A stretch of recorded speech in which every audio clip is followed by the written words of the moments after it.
Hello and what's up, Milwaukee? Welcome to the Cream City Cast. We have a very special edition of the Cream City Cast today. Of course, I'm always joined by my co-host Andrew Goodman, but today we're also joined by ESPN Milwaukee's Eric Name. Gentlemen, thanks for joining me. How's it going today? It's great. Eric, Thanks for having me. thanks for being on, Eric. Of course, now that the dust has settled, want to get into what you think of the Milwaukee Bucks hiring a new coach and former Atlanta head coach Mike Budenholzer. I mean, it's a busy offseason, so yeah, let's get into it. So this All right. seems like the most logistical, safest hire for the Bucks, don't you think?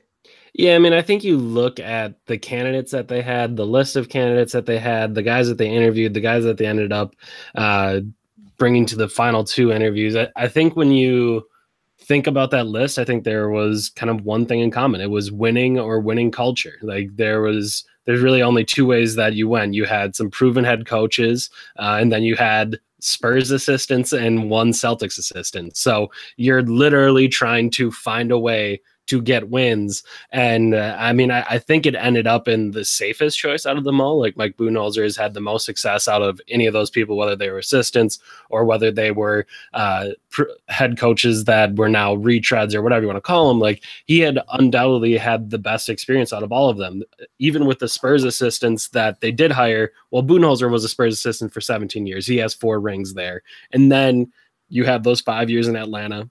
You have that 60-win season. You have all of the success that he had. So to me, it just screams that, hey, we're going to win more games next year. And we're going to make sure that we win more games next year. And the easiest way to do so is to find the coach that we believe is a guy that can get wins. Eric, now you mentioned that Budenholzer came from the San Antonio and Atlanta, but more specifically looking towards Atlanta, what do you think are some of the tendencies and kind of strategical aspects that he used in Atlanta that he can bring to Milwaukee? Because, I mean, it is a different situation. Atlanta, he did not have a superstar, performed extremely well, but now you have Giannis, who, I mean, he's a superstar and I love him and everything like that, but there are limitations to his game. And I feel like when the Hawks were playing, when he was coaching the Hawks, he had players that were kind of really good at, not like really good, but decent at everything. How is he going to mesh with Giannis, and do you think he's going to try and kind of get the most out of him this season and going forward? I think it's going to be really interesting because the Bucks offensively this year were ugly. I've mentioned many times on our podcast, I think you look at the schemes that the Bucks ran both offensively and defensively, they're probably in the bottom 5 in the league on each side of the ball. And the Bucks offense still was 7th in the league. You just have someone in Giannis that is so crazy talented, Chris Middleton as well, and Eric Bledsoe. But in the second half of the season, you had 3 guys that can just get their own shots. So it'll be interesting to see what they do offensively, because Budenholzer is so system-based. He's a Spurs guy through and through. And one of the things that means is that, you kind of empower everyone. You don't necessarily, or at least not to this point, because he hasn't had a superstar like this before. You're not trying to figure out all the ways to make Giannis the best player possible. You're trying to find a way to make all of the players the best versions of themselves possible. And that means you empower some of those guys to make plays and to try to do some stuff and try to use everyone and make your entire team very difficult to guard, and not necessarily just one person difficult to guard, which I think is an interesting dynamic with a superstar, because I think you look around the league, you look at a lot of places, that's what they do. You look at the Houston Rockets, they're trying to get the most out of James Harden. Like everyone there is there to serve James Harden. Like that's the goal. And you look at, and obviously in the Western Conference Final now, you look at the converse of that. You look at the Warriors. The Warriors are system based, and they're not necessarily worried about getting everyone their shots. So you can see that it can work out, but also maybe it can frustrate a superstar if he's not getting the looks that he believes that he deserves. And if instead Tony Snell's taking 10 shots a game or whatever it ends up being, you could see him possibly getting frustrated by it because, one, you're not focusing on him and you're not getting the most out of him possible. So I think that's interesting offensively. And defensively, I mean, defense is his strong suit, and defense is going to be, I think, where you see the biggest improvement. This Bucks team wasn't particularly good defensively this year. Surprisingly, when you look at the numbers, 17th in defensive rating. I mean, helps that everyone was tanking at the end of the year so they could all get bottom defensive ratings in the league. But sure, 17th in defense rating, but I think that's the spot where you can see the most improvement. And defensively, I think you do have to have some concerns as well. No matter what, the defense in Atlanta was pretty much good, except this last year where the Hawks just don't have players. But other than that, like, the defense was good. The thing that concerns me most is that the weaknesses of their defense were the same weaknesses that were here when Jason Kidd was around. That I know Zach Lowe had mentioned how he's adaptable defensively and they're able to, play different styles. But one thing was a constant throughout his time in Atlanta: they gave up threes and they gave up corner threes. Like, that's something that we've seen in Milwaukee. It doesn't work out. That's not a great idea. But in Atlanta, they had the defensive players that could protect the rim well enough that they could survive that. The other thing that I think you'll see a lot of as well is in his schemes, they don't do a great job on the defensive glass. Again, we've seen that in Milwaukee. That is a concern. That was in this process why I kept arguing to people that, maybe Steve Clifford's a better option than Mike Budenholzer. And why Clifford to me was a better option was the things that the Bucks did poorly, his teams have done very well. They kill it on the defensive glass. They limit corner threes, and offensively they don't turn the ball over. And I feel like those are, three things that if you'd want in the next version of the Milwaukee Bucks, I think those three things would be huge. So I understand Budenholzer. I think he's going to be great. I think the Bucks are going to win 50 games next year and probably the year after and the year after. But I do think there is some underlying concerns. Yeah, he can't make this move without there being some sort of issue. But I think another really underrated aspect of bringing Budenholzer in, and he's a guy that's proven that he can mesh a locker room really well. And that's something that seems like the Bucks really haven't had the last few years, especially this year, with the locker room really seems standoffish with the dismissal of Jason Kidd and just the body language of some of the guys. So I read a nice long read-up of Mike Budenholzer on the New York Times, actually, and how he and his staff actually, coordinate specific events to, create this chemistry, which I think is going to do wonders for this team. Yeah, and I think that when you talk about like the system-based stuff, I think that plays a large role into it, because you're excited as a player that this coach is actually caring about you, is actually trying to find good looks for you, is actually trying to develop you, rather than play mind games with you or, try to mess around with what you're doing in the rotation. One night you get 15 minutes, the next night you get 25, the next night you get 0. And those were all things that Jason Kidd did. So I do think culture and, kind of the buy-in that each player will have, I think is going to be a lot better under Mike Budenholzer, just because he prioritizes those things. And that just wasn't something that Jason Kidd did. Eric, now Budenholzer's system and kind of the Spurs system relies a lot of trust on the court between all the 5 players and the coach and the system that's happening. There was a lot of times in the playoffs where I'd see Giannis make deep runs to the basket in the half court, get by his guy, but ultimately stop in the middle of the key before he could take a shot and look for an outside shooter. Do you think Giannis trusts his shooters around him? And do you think that if he doesn't, do you think fixing that's going to require getting new pieces, or do you think it's going to require Budenholzer and other members of the staff to make sure that these guys are hitting at a consistent rate? And, 3-point, as much as we want to say 3-pointers are kind of what's running the league right now. And, and you look at Houston, and I see Houston when James Harden's out there, he trusts all of his guys on the floor to hit shots and to make threes. So do you think that Giannis, I guess, as our superstar, has that trust with some or most of the players on the team? I think there's a couple things there. The first thing is that the Bucks do have enough catch and shoot guys. I think I'm trying to think the last time I looked it up. I think it was 6 guys, 38% or better in catch and shoot situations from 3 this year. So they have guys that can do it. Now, we joke about how slow Delly's release is, how slow Malcolm Brogdon's release is. At times, Chris Middleton's release can be very slow. It obviously wasn't on that overtime, game winner that forced overtime. But a lot of the times, it can be a little bit slower. So I think the first thing is all those guys have to be ready to shoot, and they have to be willing to shoot the ball. And I think one of the things with Tony Snell this year was he lost a little bit of confidence. And then when he was catching, it was a pump fake and a dribble. And that just isn't a good look for Tony Snell. He has to shoot those threes. So I think the first thing will be Mike Budenholzer reminding everyone, hey, this is the NBA. It's 2018. So you should take threes. That will be a big one, and one that maybe a message that Jason Kidd wasn't really sending.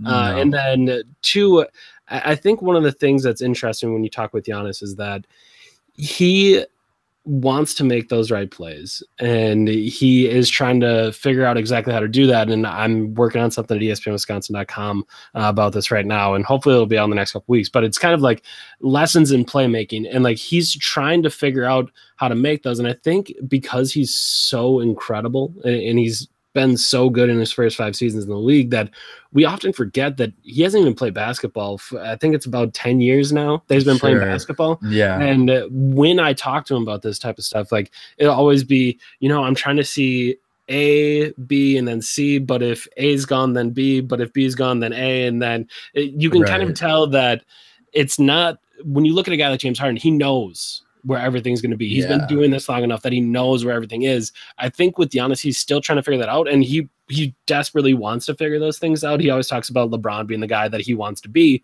and when you look at LeBron knows. And I know I've asked him the question, like, well, how do you get to that LeBron level? And he like kind of looks at me and he'll like smirk and be like, you know how you get to that? You play in the NBA for 15 years and you're the best player in the world. And I was like, okay, yeah, that's fair. I probably should have thought that question through a little bit more, but that really is what it is. It's all about reps. It's all about doing this. So I think he trusts everyone. It's just a matter of maybe trusting himself. Like he isn't 100% sure exactly where those reads are going to be at quite at this point yet. That's what I think. I mean, I see Giannis, and if he develops some of those LeBron-esque qualities, I think that's really how you can really develop him into being one of the top. I mean, yeah, he's top 5, 7 right now in the NBA, but that's how you move up to 4, 3, 2, and 1, because you just got to keep adding to your game. And I think it's reassuring to me that he knows that that's something that he needs to work on. And, and I hope that he can make that, communicate that with Budenholzer and try to figure out the right way to get that done. Yeah, and I mean, he's obsessive about it. Like he obsesses over the film. He's trying to figure out exactly where those reads are going to be. I know he's always talking about like, when I play with certain guys, like I know he kept using Jet as an example this year. He's like, when I know Jet is there, I know he's gonna be in the corner every time. Like there's 100% confidence that he will be in the corner. I can throw it blind to the corner. And if you remember that Raptors play where the ball's going out of bounds and he like tips it with his left hand as he's like 10 feet out of bounds, who was in the corner? Jet. So like you have to have those guys that are in those spots so that you can have consistency of reads. And I think with Jason, that might have been a bit of a problem. So we'll see if that improves under Mike Budenholzer. I think another winner potentially from this move is Jabari Parker. I don't think we can finish recording this without talking about him. And, if he does choose to resign, I think we'll see a totally different player. I've been a huge critic of his, but there's no secret that there's talent there. And I think a coach with the system that really supports players, I think that'll go a long way for Jabari. I'm curious to see, kind of what Budenholzer's player development does for him, because I think there is a lot left to develop in Jabari's game. Like when he's on the ball, whether that's offense or defensively, I think he's fine. Like offensively, he wasn't quite as efficient this year as he had been in the past, but he's still an efficient scorer. Like there's no doubt about it. If he's on the ball, when he's off the ball, I think he has some bad tendencies. He likes to float over to the baseline. He likes to float into the middle of the lane. Like he just clogs stuff up. So he needs to kind of be taught, and you have to develop that. Like, hey, these are where your looks are going to be. There are times where you should cut, but it shouldn't be every time, because if you cut every time, then you're just clogging stuff up. So I think they have stuff to work on there offensively. And then, I mean, this is the big question with Jabari Parker, and it's always been, can he figure it out defensively? And my statement has always been, the Bucks will be lucky if one day he's a bad defender.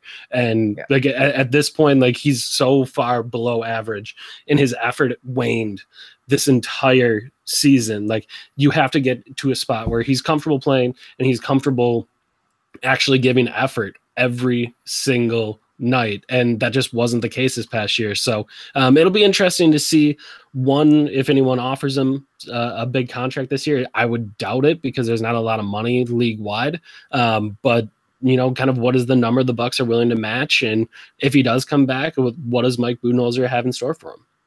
Yeah, he definitely costed himself a few million with his performances postseason. But I think that segues us nicely into our next topic, is what do you think the Bucks' biggest need for is in this offseason? I know they don't really have that much cap space, But if you could point out what they really need, what would you have to say something that they have to go get this offseason? I think it's the whether or not they make a big move, whether or not they have a ton of money, whether or not it's just going to be their first round pick, whatever it is. I think when you watch the NBA now, when you watch what the Celtics are doing, the thing you have to find is, I think like 3 years ago, it was the era of the specialist. Like you could find a guy like Kyle Korver. Only thing he could do, shoot threes, whatever. Like we can scheme around him. We'll make it work. Defensively, we'll be able to hide him. You could think of, some like the guys that were just like rim runners, like Kenneth Faried. Like, okay, yeah, you know what? He can rebound and he can run to the rim and catch lobs. Like, okay, we can make that work. But that doesn't work in the NBA anymore. Like if you watch how well these teams are schemed, how well they're coached, like if you have a weakness, a team will find it. Period. It doesn't matter, and they will play you off the floor. So the thing for me is you have to find guys that can do a little bit of everything. So if it's in the draft or if it's in free agency, rather than finding a guy that's, let's say 40% from three, but can't really be a threat off the dribble, maybe take the guy that's 36% from three, but he does have some secondary action that he can be a part of. And I just think you look at the way that this Celtics team was built, like they don't have anyone on that roster that you're like, damn, that guy can really shoot the rock. Like, no, they just have a bunch of guys that can do everything. Like they can do a little bit of everything. And because they can do a little bit of everything, they can play in every situation. So to me, they have no weaknesses to exploit. Correct. And to me, that's the big thing. And there's a ton of those guys. And I think sometimes they go undervalued because they don't have that like one standout skill where it's just like, oh, this guy can really shoot, so let's push him up the draft board. Like, so I think there's going to be guys like that available at 17. And I think there's going to be guys available like that in free agency. Again, the Bucks don't have a ton of money. They might be able to use I think at the spot they can use the full mid-level exception. So they'll have an exception or they'll have biannual exceptions. They don't have a ton of roster spots, but I think to me, that's the big thing is you want to find guys that are like that. And I think going forward, that's why you like guys so much, like the Chris Middleton. Even this year, he had his worst 3-point shooting year of his career and might have had the best year of his career, despite that, because he can do so much. Malcolm Brogdon, same thing. They can do so much that they will find a way to be on the floor and they will find a way to be successful. So to me, that's the big thing. Like no matter what you add this offseason, you have to be able to do everything. So to me, that just screams find a wing and find as many wings that you think can defend, do a little bit off a dribble and shoot a little bit. Like that to me is where the NBA is going. Yeah. And there was one more thing I wanted to get to on Jabari real quick before we actually segued. So, it was actually pretty well known that Jabari, I don't remember, it was with him and Jason Kidd not talking for a few months or whatever when he was injured at the time. How do you think that if he gets re-signed, that his relationship with Budenholzer, how important do you think that is to his success if he is re-signed with the team?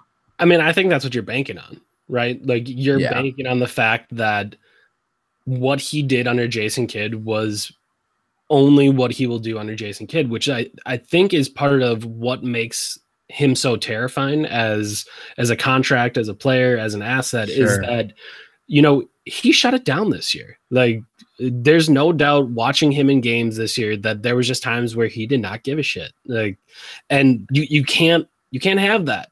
And to me, I start to think about, okay, the future of this roster, where are they going? What is his future about? In my mind, that plays as, well, what if he doesn't get along with the next coach? And the next coach tells him he's not good on defense. Does he do the same thing? While I think the more optimistic viewpoint would be he hated Jason Kidd. They didn't get along. And, he was only going to do that with Jason. So you're hoping that, okay, getting a new coach, a coach that will, prioritize that relationship and everything will be fine. So I think there's two different ways to look at it. There's the pessimistic view, which maybe I have a little bit closer to, and there's the optimistic view, which I don't know which way the Bucks are leaning, but I would assume if you're going to stick down some money on it, that you feel confident that this dude will play. Sure. And, I put it out on Twitter and just saying that, I think Jabari, there's not many guys on this Bucks team, in my opinion, that have the upside kind of offensively that Jabari does. And I don't think that personally, in my opinion, that we're not in the place as we're trying to win to give up on an asset that could become something that's, I mean, I'm not saying he's going to become a top 10 player in the league here, but if he can be a quality second, third guy in the rotation and give you quality minutes with effort, I just would hate to lose him to a team that doesn't have a lot of that has some decent contract space and will get reap the benefits of him in the future. You know what I mean? I'm just nervous because if we lose him and he's great, then it's like, well, we lost a great player and we're the Milwaukee Bucks. So we have to pick and choose kind of when we have our top players and what we do with them, I mean, I think the big question comes down to the one I posed when I was talking about offseason needs. Can he do everything? Like, can he do everything? Because if he can't do everything, well, then you just spent $18 million on a guy that can only play one side of the floor and will get played off the floor in the playoffs. Like, that's terrifying. Like, that's a lot of money to spend on that guy. And I don't know if the number will be 15, 18, 20, whatever it is. But you do have to be confident that no matter what, that this guy can play, no matter what time of the year it is, no matter what opponent it is. Like, you have to be confident in that. And after his first 4 years, I'm not 100% confident of that. But again, like I said, if you have a more optimistic viewpoint that a new coach can figure out exactly how to get him to work and do all those things, well, then I think you're in an okay spot. Yeah, I think Jabari is great in spurts. I think if he somehow accepts a role coming off the bench, I think that'd be great. But then again, that probably require the Bucks paying him anywhere from $12 to $14 million. Or at that point, is it really worth paying that much money for someone to come off the bench and really not play that much? And I don't really think he's going to end up being a focal point, really, when you have Eric Bledsoe, Giannis, of course, and then you have Chris Middleton, where this postseason it looked like he's butting into an elite player, it looks like. Yeah, I mean, I think it's a tough spot just because Jabari is so talented offensively. Like, I've seen very few guys in the league score as effortlessly as he does. Like, you just have all those other questions. And to me, I'm optimistic about what he can do going forward because I think he's super talented. But again, it's really just about attitude and being able to bring it night in and night out. And we'll see if he can do that. Eric, I had one quick question about Bledsoe since you brought him up. When the Bucks acquired him, do you think it was more because it was an opportunity to get an all-star caliber point guard, or do you think the Bucks really did their homework and got the right point guard for Giannis? I think on our podcast, I said this in the lead up to it, and I think I said it on ESPN Milwaukee. If you can get Eric Bledsoe for a first rounder, I don't know why you wouldn't. Like, especially where the Bucks are going to be drafting. Like, I just think that, and it's kind of the same point you brought up, Dylan, that when you look at the Milwaukee Bucks, like, how do you get more high-end talent? Like, and if there's a way to acquire it, can you do so cheaply, and how do you not let that go? And I think obviously going into this, there was a ton of questions about Eric Bledsoe. Like, you think about his fit and whether or not he's a good enough catch and shoot 3-point player to play next to Giannis. You think about how much he likes to have the ball. You think about all of those things. But I think in the end, what kind of was the overruling thing was you're only giving up a first round pick. Like, that's it. And again, I understand first round picks are valuable. I'm not trying to downplay the value of first round picks.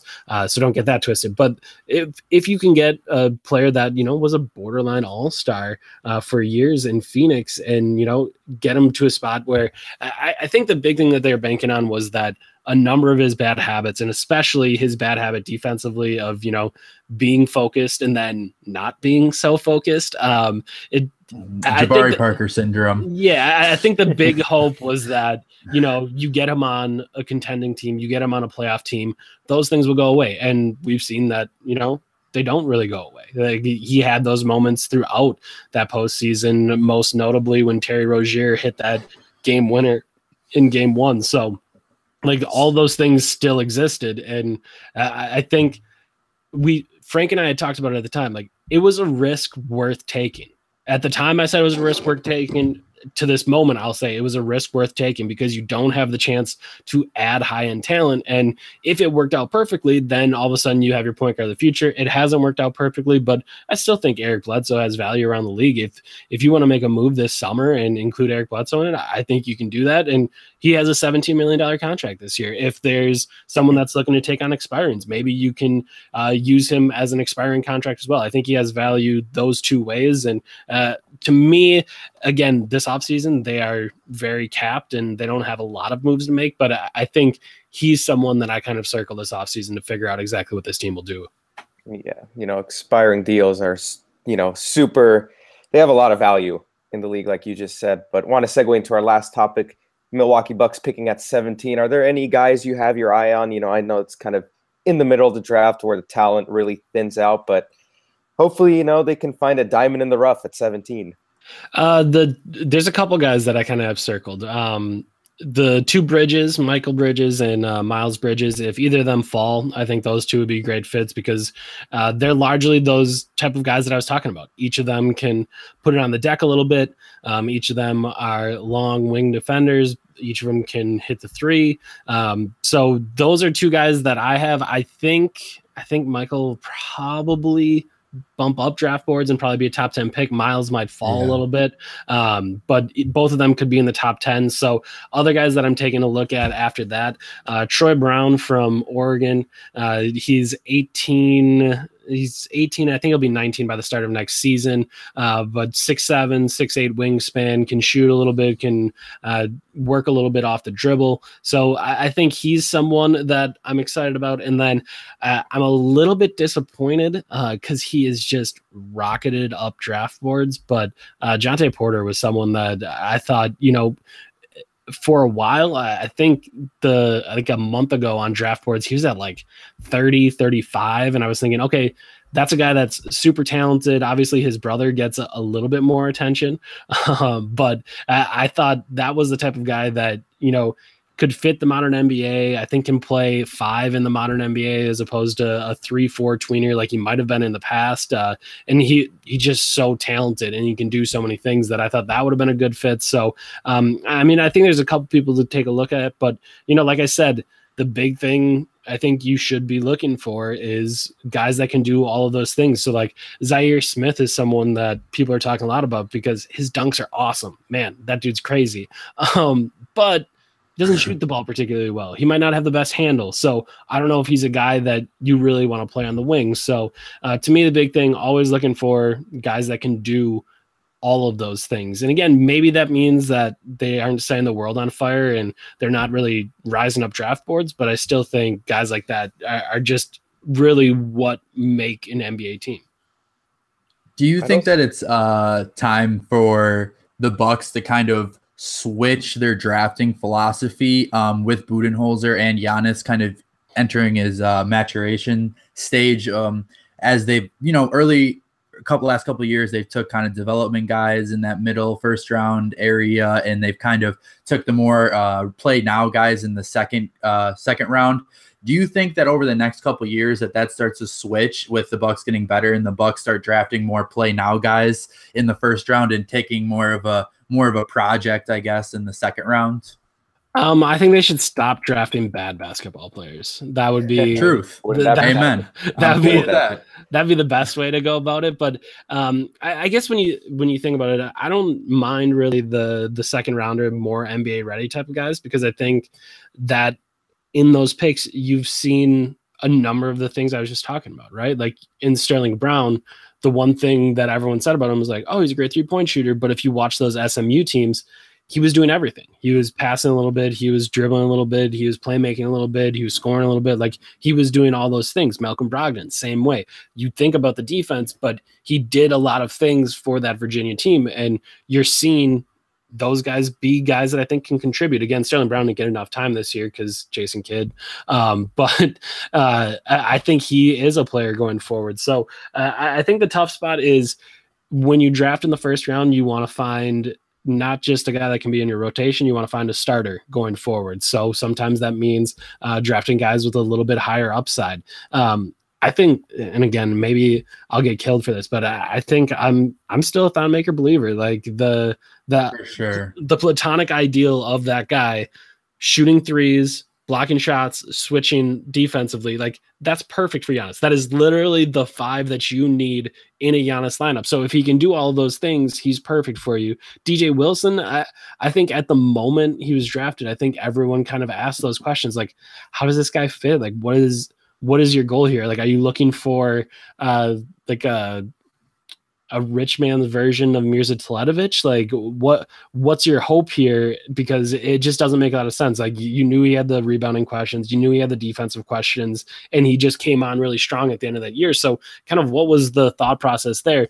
If you're looking at picks, like that one is one that you circle and wonder, what was the thought process there? And then, I mean, I think Rashad Vaughn, to an extent, you asked the exact same question. So we'll see if that gets cleaned up here under Budenholzer. But yeah, don't draft bad players. But that's, I mean, what every team goes in thinking. Like, we're not going to try to draft a bad player. And, over 50% of the time, you're going to draft a bad player. Like, that's how the draft works. Yeah. Budenholzer took John Collins, though, so I'm hoping 2 in a row here. Give me a John Collins, and I'll be very happy. Wouldn't that be nice? Wouldn't that be nice? It really would be. No offense to DJ Wilson. No. Oh, hope he's not listening. And honestly, I would not want a poor man, a rich man's version, any version of Mirza Teletovic, but I think that's little twisting philosophies there. But thank you, Eric, for coming on to the Cream City Cast today. Eric, you want to drop your Twitter handle and where they can check your stuff out at? Sure. It's at Eric_name, ERIC_NEHM. You can check me out at ESPN Wisconsin. I host some shows. I produce some stuff. I'm just around generally. So, tune into 540 ESPN or 100.5 ESPN Madison. I'll be around. And then Locked On Bucks every day. You can find us however you find your podcast. That's pretty simple. I'm not going to tell you how to do it. So however you find your podcast, we are there every single day. And awesome. Coming to a TV screen near you. I saw you on TV covering the Brewers the other day. Yeah, from time to time I'll be there. So, Worldwide Eric. Something like that, sure. That's good. Hey, at least no one's ever said to you that you have a face for radio. Someone might have said that. No, I'm just playing. All right. Thanks, Eric. So as always, I'm Dylan Piccolo, and I was joined by Andrew Goodman on the Cream City Cast. The Cream City Cast is presented by Shepherd Express, shepherdexpress.com. You can check all our stuff out at creamcitycentral.com. And our Twitters are at Cream City Central, and Facebook and Instagram as well. So thank you, gentlemen, and we'll talk to you soon, and go Bucks. Thanks, Eric. Thanks, guys.